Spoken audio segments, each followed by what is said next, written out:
सारे दोस्तों की बुजुर्गों की बहुत मेहरबानी, बड़ी मुहब्बत, तुसीं बड़े आर नाल बड़े शौक नाल बैठे रहे हो और साड़ियाँ गल्लां बातां सुनिया ने, समात कीतियां ने। ते जांदी जांदी वारी दो शेर बाबा जी वारस शाह जी ने तुहाडी नज़र करके इजाजत चाहना। फरमाते ने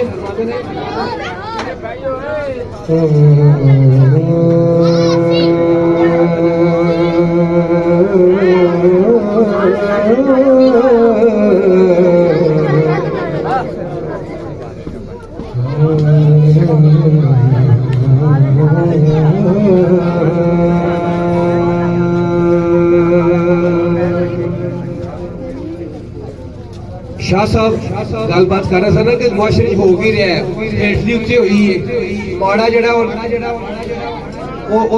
पी दिता इन्होंने। तो बाबे वारिस शाह ने नक्शा खींचा कि माड़े नाल की हो रही अज भी। साक माड़ियां दे साक माड़ियां दे खोलैण डाडे अन पुछदे ओ नहीं बोलदे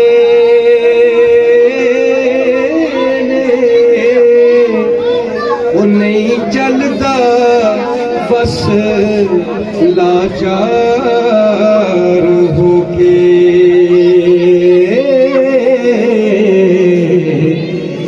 मोए सब वांगू विस बोल दे। आखिरी शेर आशिकां दे बारे पढ़ दिओ। साक माड़ियां दे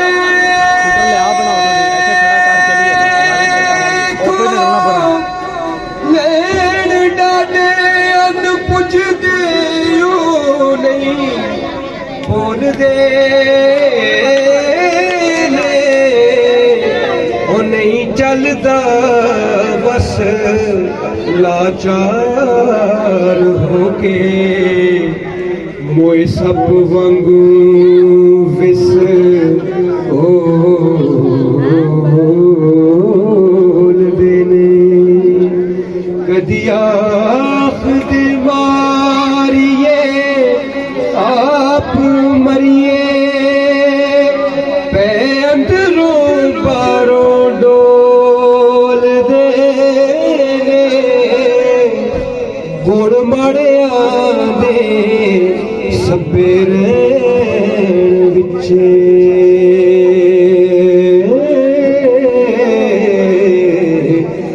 माड़े माड़ियां थी दुख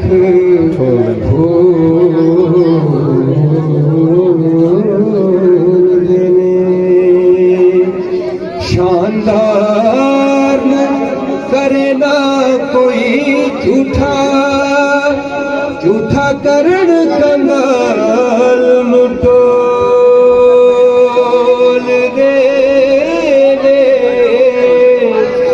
वारस शाह लुटी दे पे माड़े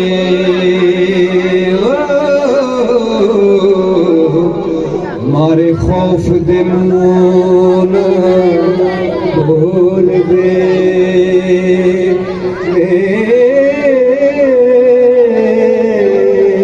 आखिरी आशिकां दे बारे पढ़ दिओ।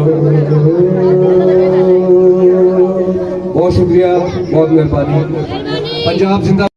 कुर्बान जाइए पीर वारिस शाह तो जिन्हें लाजवाल कलाम लिखिया ते सदके जावां तैमूर अफगानी तो जिन्हें इनू एडा सोहना गाया जिहड़ा तुसी बैकग्राउंड साउंड च सुनिया। जिहड़ी हेठली उत्ते होई है उत्ते वाली नूं फिर असी हेठां लियावांगे इंशाअल्लाह ताला गरीब आवाम दे नाल मिल के और इन्हां चोरां उचक्कियां रस्सागिरां दे गरीब आवाम दी जान छड़ावांगे। अज गरीब आवाम जिहड़ी तरसदी पई रोटी नूं इन्हां वास्ते जिंदगी नूं सौखा करांगे ते माड़े नाल जुड़े रहन। इंशाअल्लाह अगला इलैक्शन साडा है। जीवे पंजाब, वसे पाकिस्तान।